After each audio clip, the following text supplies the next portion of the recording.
والله يدعو إلى دار السلام ويهدي من يشاء إلى صراط مستقيم.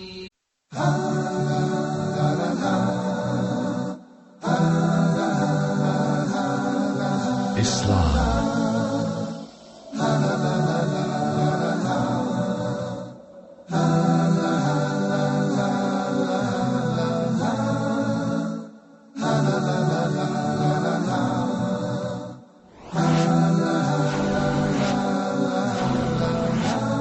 Islam 101. Bismillah, wassalatu wassalamu ala rasulillahi amma ba'du. Welcome to another episode of Islam 101, the basics and the fundamentals of the religion of Al-Islam. For the one who wants to practice the religion of Al-Islam and he wants to practice it correctly, this is what this program is all about, where we try to give a clear and concise understanding and explanation of what the basic tenets of the religion of Islam happen to be. Today we want to speak about another very important issue, and that is the issue that is centered around the second most important personality in the whole religion of Al-Islam after Prophet Muhammad, may the peace and blessings of Allah be upon him. And that is the illustrious and the beautiful and the beloved personality of his best friend, Abu Bakr as-Siddeeq. May Allah be pleased with him. Abu Bakr as-Siddeeq, it should be understood, is, according to the Muslim religion, the best human being from the descendants of Adam after the prophets and the messengers. The only people who are better than Abu Bakr are the prophets and the messengers that Allah sent respectively to their community. Abu Bakr radiallahu anhu, may Allah be pleased with him, he was the first person to embrace the religion of Al-Islam from the adult men. When Prophet Muhammad started to encourage and invite the people to the religion, many of the people rejected his call and they said that he was a liar, with the exception of Abu Bakr as-Siddeeq. He was a person of virtue, a person of fadl, and people of virtue, they recognize and they know other people of virtues. So when Rasulullah invited him to the religion, he was quick to embrace it. And that's why later on, when the Muslim community began to develop itself, Abu Bakr radiallahu anhu, he had a misunderstanding with Umar. And the misunderstanding led to some harsh words being said by both of them. So Abu Bakr became upset and he went home. Umar, after that incident, became sorry for what he did. So he went to the home of Abu Bakr in order to apologize. Abu Bakr didn't open the door for Umar. So Umar left the house of Abu Bakr and he went to Rasulullah's sitting, the company of Rasulullah, where he was with the rest of his companions. And then Abu Bakr started to come on his own to Rasulullah. Umar started to complain to Rasulullah, Ya Rasulullah, me and Abu Bakr, we had a misunderstanding and this is what transpired, and then I went to ask his forgiveness and his permission to allow me to come in to ask him for his forgiveness, and he didn't open up the door. Rasulullah was looking at Abu Bakr as he was walking to his area. Rasulullah said to Umar and to the rest of the companions, Hal antum tariku li sahibi. Why don't you people leave alone my companion? Why do you people bother Abu Bakr? Verily, I came to you people and I called you to Islam and you said that I was a liar. You said that I was a liar. Whereas Abu Bakr believed in me right away. Abu Bakr helped me with his property, with his person, and he married me to his daughter. So Abu Bakr's virtues in the religion is indisputable. The companions were made to be felt by the Prophet ﷺ. He made each and every individual feel that he loved him more than the next person. So the companions began to argue amongst themselves. This one would say, Rasulullah loves me more than you. That man would say, no, he loves me more than you. Because that's how he made everyone feel. I don't know a human being who has the ability to do that. Rasulullah, when he interfaced and interacted with other people, he made everyone feel that that person was the most important person to him. To the point that all of the companions began to argue with each other. I'm the most beloved. I'm the most beloved. So they said, let's go to him and let's ask him. Let's ask him ourselves. So everyone thought that when they asked him the question, Ya Rasulullah, who's the most beloved person to you? Everyone thought that he was going to say, you are. When they asked him that question, he said, Aisha. She's the most beloved. My wife. Now, that's natural. So the companion said, no, we don't mean from your family, from your wife. We understand that. We mean from the men. He said, then her father is the most beloved person to me. So Abu Bakr radiallahu anhu is a tremendous personality in the religion of Islam.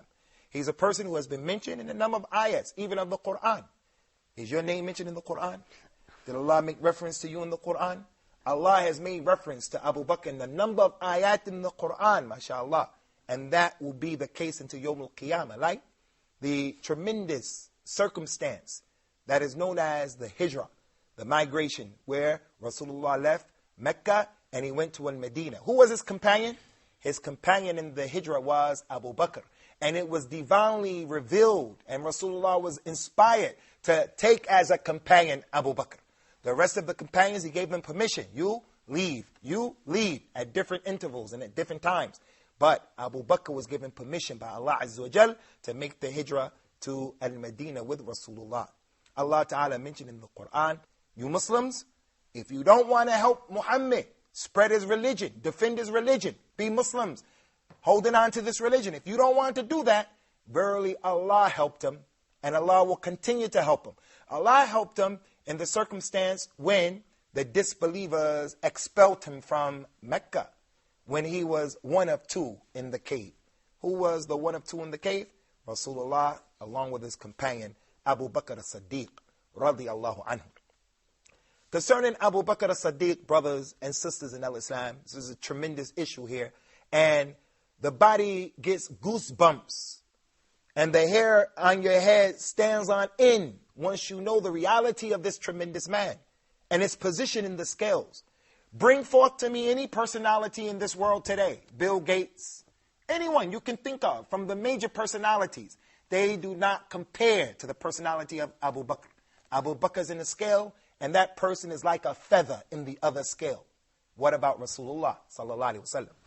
From the tremendous position of Abu Bakr is that he is one of the few companions, if not the only companion, who all of his family members embraced the religion of Islam.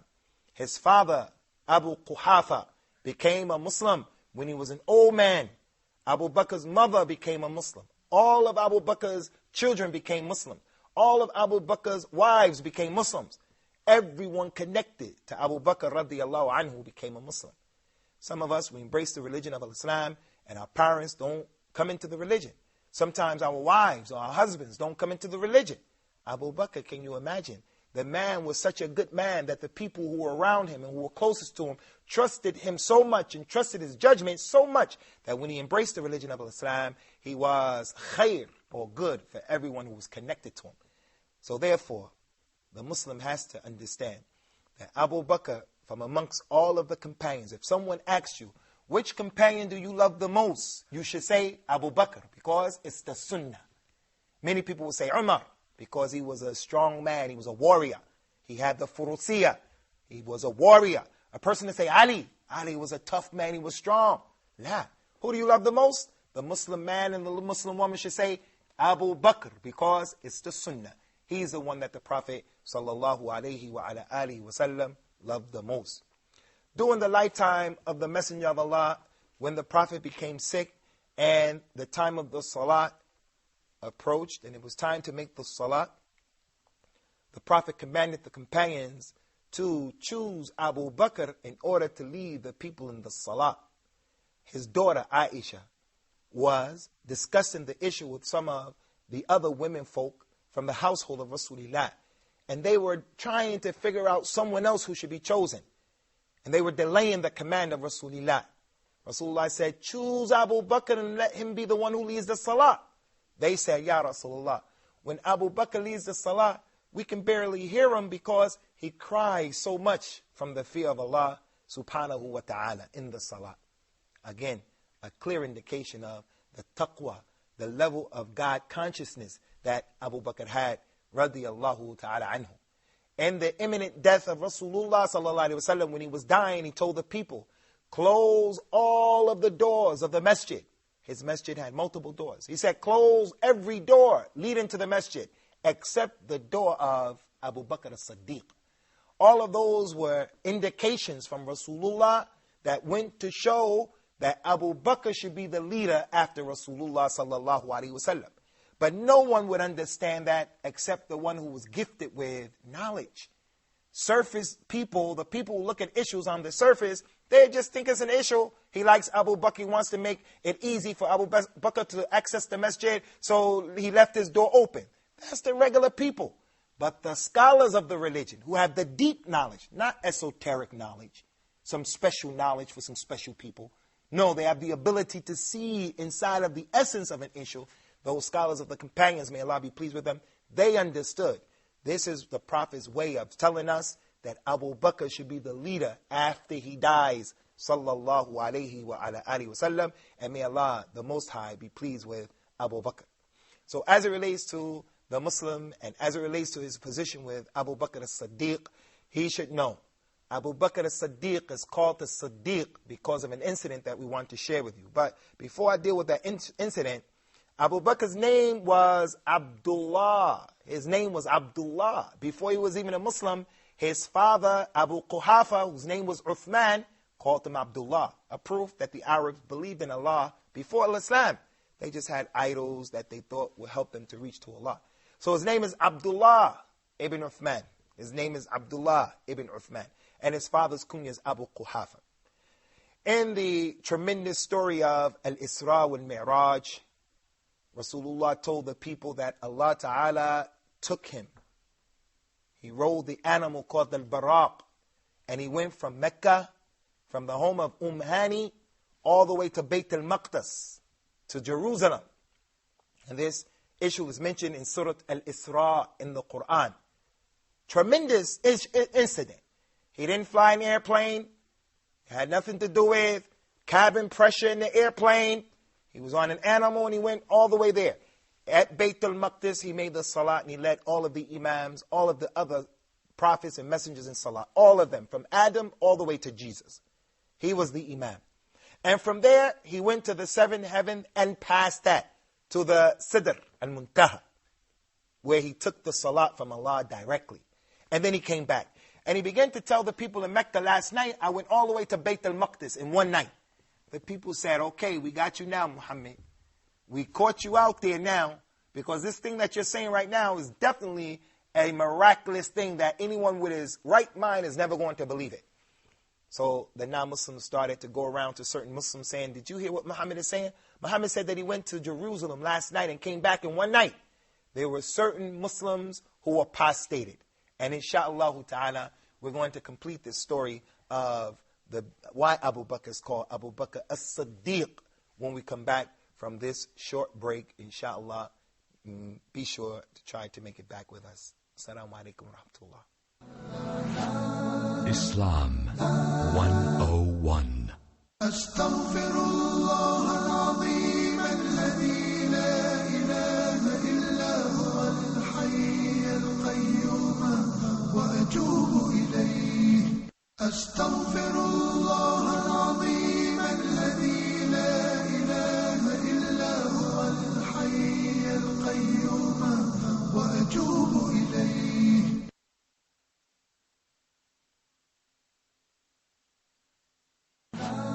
Islam 101. Welcome back to the second aspect of the virtues of Abu Bakr as-Siddeeq. As-Siddeeq, which means the most truthful one. The one who has the most faith, the most iman, the one who believes the most. Why was Abu Bakr given this particular nickname? It was a nickname that was given to him by Rasulullah himself. May Allah be pleased with the Prophet and the Messenger of Al-Islam, and may his salutations of peace and blessings forever be upon him. The Prophet traveled by Allah's permission from Mecca to Jerusalem, to Bayt al-Maqdis, in an incident that is known as Al-Isra. So the Isra, like the surah of the Quran, Surah Al-Isra. The Isra is the night journey, to go out at night. He traveled, he was taken from Mecca to Jerusalem. In Jerusalem, he had the opportunity of meeting with all of the prophets and the messengers. Adam, Noah, Idris, Moses, Jesus, Abraham. And they're all brothers, and they're all on the same religion. So he led them in the prayer. He led them in the prayer that the Muslims pray, the way the Muslims pray. And all of them were behind the Prophet. May the peace and blessings of Allah be upon him forever. After the Isra was completed, he went from Jerusalem all the way to the seven heavens, where he was given the commandments of the prayer, and he saw a number of other things that transpired in the heavens. On each heaven, he had an opportunity to meet certain prophets. He prayed with all of the prophets in Bayt al-Maqdis, in the masjid of the Muslims, the third most sacred place in Al-Islam. And at the same time, when he went up into the heavens, he also met prophets on different levels. All of that is in the life that we call in Al-Islam as Al-Hayatul Barzakhiyah, the life that only Allah knows the reality of how it is. But those issues are easy for Allah. Anyway, when Rasulullah came back and he woke up the next day, he had the nerve and the audacity and the strength to tell people the truth and to say, this is what happened to me last night. This is what I did. Which goes to show you the level of strength as a person that the Prophet must have had. Because the normal person would have been afraid of what the censorship of the people was going to naturally be. So he had to say it. It wasn't permissible for him to ever hold back anything that he was ordered to say. No matter what harm it was going to bring to himself. No matter what was going to be said about him or to him. Because he is the muballigh anillah. His job is to explain the message. And it's Allah's responsibility to guide who he wants to guide and to allow people to be affected the way he wants them to be affected. So he had a lot of strength. And in order to give da'wah to Allah, to call people to Allah, you have to have certain levels and amounts of bravery. You can't be a coward as a Muslim. And everyone has to give da'wah to Allah, call to the religion. When the non-Muslims heard that Muhammad, Rasulullah, was making this claim, some of them really thought, now we have him. Now we really have heard something from him that's going to cause us to be in a position to get his followers to abandon him. So they started to go around to the different companions and they started to ask them, did you hear what Muhammad is claiming? That he went to Jerusalem one night, and he came back in the same night. When some of the people heard that, they apostated from the religion of Al-Islam. They left the religion. When the people came to Abu Bakr radiallahu anhu, who had not heard of the story yet, they said to Abu Bakr, Ya Abu Bakr, do you hear what your friend is saying? Abu Bakr said, what is he saying? They said, your friend is claiming that he went to Jerusalem last night, and he came back in the same night. And you know, Abu Bakr, that's a journey that takes from 3 to 6 months under normal conditions. Do you believe that, Abu Bakr? Abu Bakr asked them, did he really say that? They said, he is saying that, and you're going to hear it. Abu Bakr said, if he said it, then I believe it, because I believe in that which is greater than that. I believe in what is more miraculous than that. I believe that he tells us that Allah reveals his speech to him during the night and during the day. That God Almighty, the Creator, he reveals his actual speech, the Quran, on him during the day and the night. Now that is a miracle. And that miracle is easier and it's lesser. That miracle is greater than him going to Jerusalem and coming back in the same night. When the Prophet heard about the mawqif or the position of Abu Bakr radiallahu anhu, he called him As-Siddeeq, the truthful one, the one who believes. It's not just truthful, the one who is truthful, it is the one who is the opposite of a takdeeb, the one who is mukaddib. He really, really, really never denies. He totally, absolutely believes in every big thing and small thing that comes to him from Allah and comes to him for the messenger of Allah. And that is a lesson for every Muslim. That's a lesson for every Muslim. Certain people in the world today, they have some beliefs about who God is and about who God isn't and what God does and what God doesn't do. And they're not shy and they're not embarrassed to tell the world what they believe. They're not shy and they're not embarrassed. Even though as a Muslim, personally, if I was to hear some of those things, I would say that's impossible. And it doesn't make sense. And how could it be? But the point is, the way that they have the strength to say, I believe in this and I believe in that. So I just want to say, as a Muslim, and I say this to any and every Muslim, don't be a person who's shy to talk about the miracles of Al-Islam. That doesn't mean that you should talk about these miracles when it's going to make a bigger problem and people don't understand a religion. They get caught up into the miracles and what you're saying. They're not on that level to appreciate and understand. But what I am saying is, be strong. Have some izzah. This is about your faith. And it's easy for Allah to do whatever He wants to do. Back to the issue of Abu Bakr radiyallahu anhu. May Allah be pleased with him. From the virtues of Abu Bakr is that Abu Bakr took some positions in al-Islam at critical times that actually served to protect and to maintain the religion of al-Islam on the road that it was going where. Had he not taken those positions, there would have been some serious ramifications against the ummah, the nation, the community.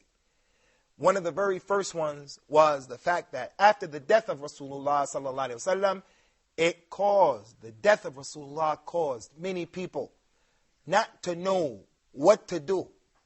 But it was Abu Bakr who came on that day and who put the points where they had to be.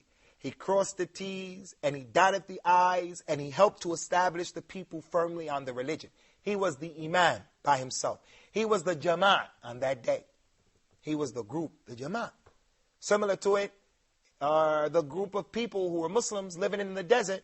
After the death of Rasulullah, these people said, we believe in Allah, we believe in Muhammad, we believe in Salah, we believe in Zakat, we believe in Hajj, we believe in fasted Ramadan. But we're not going to give any more of our money for the zakat, for the poor do. We're not paying any more of our money. We're going to do with our money what we want to do with our money. Abu Bakr, may Allah be pleased with him, said, I swear by Allah, I'm going to declare war against these people. If they used to give Rasulullah their money, and they give me that same money, but they hold back just a small portion of something they used to give him, I'm going to declare war on them. Some of the companions, all of them, were not in agreement with Abu Bakr. Ya Abu Bakr, how can you fight people? They say, La ilaha illallah, Muhammad Rasulullah. He said, Wallahi, the people who reject giving the zakat, who reject this pillar of al-Islam, they're not from the religion of al-Islam. And then Allah opened the breast, opened the chest of the other companions. Abu Bakr was the Jama'ah on that day, even though he was by himself. He was the one who the truth was with. Another example of that is after the death of the Prophet ﷺ, before he died, he sent an army out. And at the head of the army was Usamah ibn Zayd. Usamah, the son of Zayd. Usamah was a young lad who had reached the age of 18, 19, 17, 18, 19. He was the leader over grown men, 40, 50, 60. He was the leader over some of the eminent personalities from the Arabs. And Usamah's father was an ex-slave. He was a mullah. And Usamah was a dark-skinned person. All of the reasons of why people should have hated him and not been in support of his being the leader. The Prophet died before the army was sent out. So the army was affected with the catastrophe of the death of the Prophet as well. All of the companions advised Abu Bakr, Ya Abu Bakr, don't send the army out. When the people in the desert, in the surrounding area, when they hear that Rasulullah has died, all of our enemies are going to train their swords and their knives and their arrows on the community, and we're going to need the army here to protect us. Abu Bakr, being a person of the Sunnah, being an imam of the Sunnah, hold on to my Sunnah with your molars. Bite onto it. Don't put it in your pocket. Don't put it in your jacket and hang the jacket up. The thief comes and he steals your jacket. Don't hide it under your pillow. Alaykum bis sunnati wa sunnat al-khulafa ar-rashidin. He said, وَعَدُّوا عَلَيْهَا بِالنَّوَاجِدِ. Hold on to this sunnah with your teeth. That's Abu Bakr radiyallahu anhu. Abu Bakr told those companions, hey, I would never untie a knot that Rasulullah tied. He tied this knot of this army going out. You think I'm going to come and untie it? No, we're going to send that army. When the army went out, the non-Muslims, the enemies of Islam who were surrounding Medina, they saw the army and they said, wow, qiyas, they said, analogy. For those who were with us in our class for the analogy. They said, look how big the army is. Why would they send an army at this particular time? They're only sending an army out because they must have more people back in their city prepared and ready to protect the city of Medina. That's from the tremendous siyas of Abu Bakr radiallahu anhu, the politics of Abu Bakr. The scholars in the past, from the companions and the righteous in the past, they were the ones who used to lead the Muslims. They were the ones who were making decisions for the Muslim nation. And that's why we say and we give advice to every Muslim brother and every Muslim sister, and also to non-Muslims who are interested about knowing this religion. Go to those people who have knowledge of this religion. Take them as the example to ask and to come to know what is Al-Islam saying. So those are some of the examples of the virtues of Abu Bakr as-Siddeeq. He was the Jama'at on that day. And why do I keep calling him the Jama'at, or the body of Muslims, even though he was by himself? It's because of something that I want to share with you, brothers and sisters especially. Abdullah ibn Mas'ud, he said, concerning the Jama'at is the body of Muslims. We are a group of people. You have to remain with the body of Muslims, the Jama'at. But what is the Jama'at? Is it just a bunch of people together? Abdullah ibn Mas'ud, he said, the Jama'at is the haqq, walau kunta wahdik. The Jama'at is the truth, even if you're on the truth by yourself. No one else is with you on that particular truth. In that issue, you are the Jama'at. Don't be with the people just to be with the people. So Abu Bakr was the Jama'at. He was, the truth was with him in those particular circumstances, and that's a lesson to us. Don't be with the people just because of the numbers. Be with the truth wherever it goes. So we're going to stop here, and there's much more that can be said and that should be said. Go back and read some of the books of history, some of the books that talk about the men who were around Rasulullah. And remember, the sunnah is to love Abu Bakr radiallahu anhu more than you love anyone else from the companions of Rasulullah. And we're going to stop there, asking Allah to show His favor upon us and upon all of the companions of Rasulullah. Hope to see you in the next episode, inshaAllah.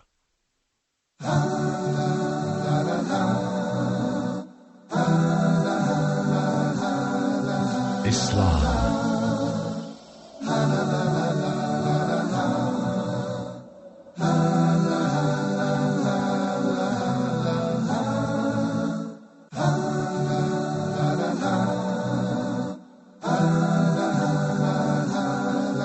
Islam.